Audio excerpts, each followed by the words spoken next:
प्यारे विद्यार्थियों, इस वीडियो में हम हिंदी व्याकरण के वर्ण विचार का पुनराकलन करते हुए आगे बढ़ेंगे।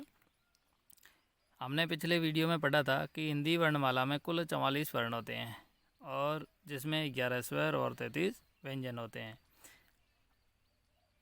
कुछ बातें इसमें नई सीखने को मिलेगी आपको। उच्चारण की दृष्टि से स्वर के यहाँ प्रकार अलग अलग दिए हैं कि मूल या ऋस्व स्वर।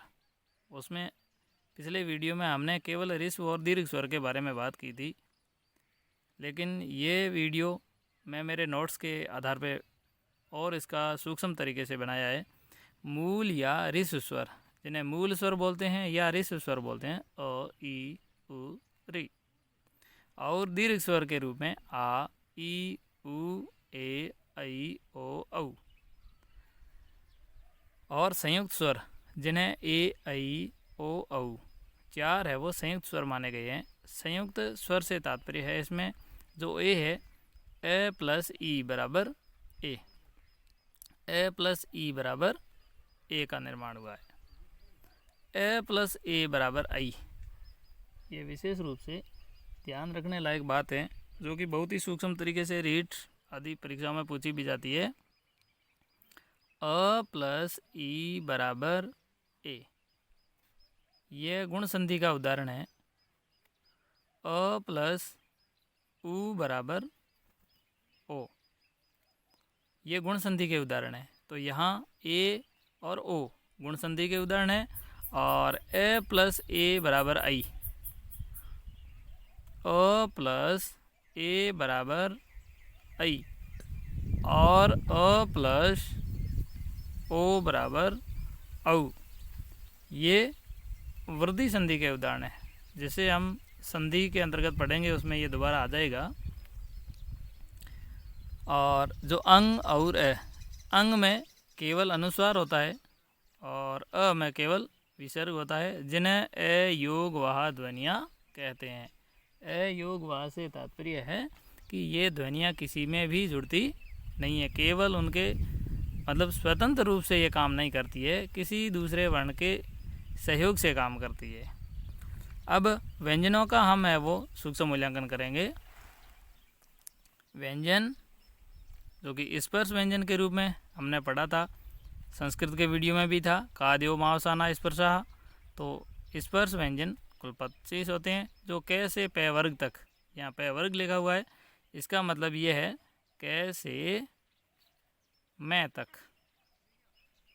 संस्कृत के वीडियो में हमने पढ़ा था काद्यो मावसाना स्पर्शा, यानी कै से लेकर मैं तक 5 वर्ग है। 5 वर्ग में 5 वर्ण हैं, कुल मिलाकर 25 व्यंजन माने गए हैं। अंतस्थ व्यंजन 4 होते हैं, य, र, ल, व, और ऊष्म व्यंजन 4 होते हैं। तो 25 प्लस 4 प्लस 4 29 प्लस 4 बराबर 33। तो कुल व्यंजनों की संख्या हुई 33। और इससे आगे हम व्यंजनों का और उच्चारण के आधार पर, श्वास के आधार पर इनका विभाजन करेंगे, जिसमें अल्प प्राण और महाप्राण के बारे में देखेंगे। अल्प प्राण कौन से व्यंजन होते हैं और महाप्राण कौन से व्यंजन होते हैं। प्रत्येक वर्ग का पहला, तीसरा एवं 5वां वर्ण, इसके साथ में सभी अंतस्थ व्यंजन और सभी स्वर। ध्यान से देखिए, प्रत्येक व्यंजन का पहला, तीसरा और 5वां वर्ण, पहला, तीसरा और 5वां वर्ण प्लस अंतस्थ प्लस स्वर, ये सभी, इतना आपको याद रखना, केवल 1, 3, 5 अंतस्थ स्वर, पहला, तीसरा, 5वां से तात्पर्य है क, ख छोड़कर ग, घ छोड़कर ङ, क, ग, ङ। इसी प्रकार दूसरे वर्ग में भी पहला, तीसरा, 5वां, तीसरे वर्ग में, ट वर्ग में, पै वर्ग में भी पहला, तीसरा और 5वां वर्ण अल्प प्राण की श्रेणी में आते हैं। अल्प प्राण से तात्पर्य है जिसके उच्चारण में कम श्वास की ज़रूरत हो। तो अल्प प्राण में आपको केवल पहला, तीसरा, पांचवा वर्ण, अंतस्थ और सभी स्वर। अब हम बात करेंगे महाप्राण में। तो जो अल्प प्राण में हम लेते रहे हैं इसके पीछे छूटे हुए वर्ण, जैसे दूसरा और चौथा वर्ण, दूसरा और चौथा वर्ण, जैसे क हमने ले लिया तो ख, ग, घ और ng। इस प्रकार से याद रहेगा आपको। दूसरा और चौथा व्यंजन, 2 + 4, इसके साथ में सभी ऊष्म वर्ण। सभी तो कितने, 4 हैं, यानी कि दूसरा वर्ण और चौथा वर्ण, दूसरा वर्ण और चौथे वर्ण के साथ में ऊष्म व्यंजन, ये सभी महाप्राण में गिने जाते हैं। तो आपको विशेष रूप से ध्यान में रखना है 1, 3, 5 अंतस्थ और स्वर ये अल्प प्राण में है, और दूसरा, चौथा वर्ण और ऊष्म व्यंजन है वो महाप्राण की श्रेणी में गिने जाते हैं। और अब हम देखेंगे इसको श्वास के स्ट्रेस के आधार पे, दबाव के आधार पे इन व्यंजनों का विभाजन। अघोष व्यंजन और घोष व्यंजन। अब अघोष व्यंजन कौन से होते हैं और घोष व्यंजन कौन से होते हैं? अघोष से तात्पर्य है जिनके उच्चारण में गूंज बहुत कम हो, जैसे प्रत्येक वर्ग का प्रथम एवं द्वितीय वर्ण, ये ध्यान रखना है। पहला, दूसरा वर्ण प्लस श, स, ये अघोष की श्रेणी में आते हैं। प्रथम और द्वितीय वर्ण और श, एवं स, ये सभी है वो अघोष की श्रेणी में आते हैं। इसके अलावा बचे हुए व्यंजन है वो घोष की श्रेणी में आते हैं। घोष से तात्पर्य हम ये समझ सकते हैं जिनके उच्चारण में हमें अधिक गूंज उत्पन्न होती है, जैसे प्रत्येक वर्ग का तीसरा, चौथा एवं पांचवा वर्ण,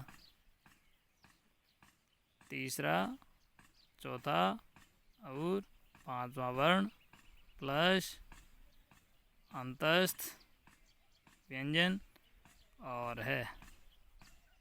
हमने ऊपरी वीडियो में देखा था कि अघोष में पहला, दूसरा वर्ण श ही होते हैं, और घोष वर्णों में जिसे सघोष भी बोलते हैं, प्रत्येक वर्ग का तीसरा, चौथा एवं पांचवा व्यंजन यानी पांचवा वर्ण और उसके साथ में अंतस्थ और है शामिल माना जाता है, ये वर्ण है वो घोष व्यंजन कहलाते हैं। अब हम अगले बात करेंगे उत्क्षिप्त व्यंजन किसे कहते हैं। उत्क्षिप्त का मतलब होता है जिसके उच्चारण के समय अपनी जीभ को उठाकर पटका जाता है, जैसे ड, हम ढ का उच्चारण करते हैं, और ढ, ये ट, ठ, ड, ढ, यहाँ दोनों का उच्चारण यहीं आता है, क्योंकि हम जो क वर्ण में पढ़ते हैं क, ग और ng, ये ड का उच्चारण क वर्ण में नहीं होता है, क्योंकि क, ख, ग, ग ये ng होता है, जबकि हम यहाँ जो पढ़ रहे हैं ये ड है, इसे ड पढ़ेंगे, ये ng पढ़ा जाता है। ड और ये ढ, इसका उच्चारण होता है ट वर्ग में, ट, ठ, ड, ड, ड, ढ, न। हालांकि ये है वो वर्ण फारसी भाषा में से हिंदी में लिए गए हैं, शुद्ध हिंदी वर्ण नहीं माने जाते हैं, तथापि इनका उच्चारण समझने के लिए हमें यहाँ समझना होगा, जो कि ढ के बाद ढ, ट, ठ, ड, ढ, ढ, ढ, न, इस प्रकार से इन्हें समझ सकते हैं।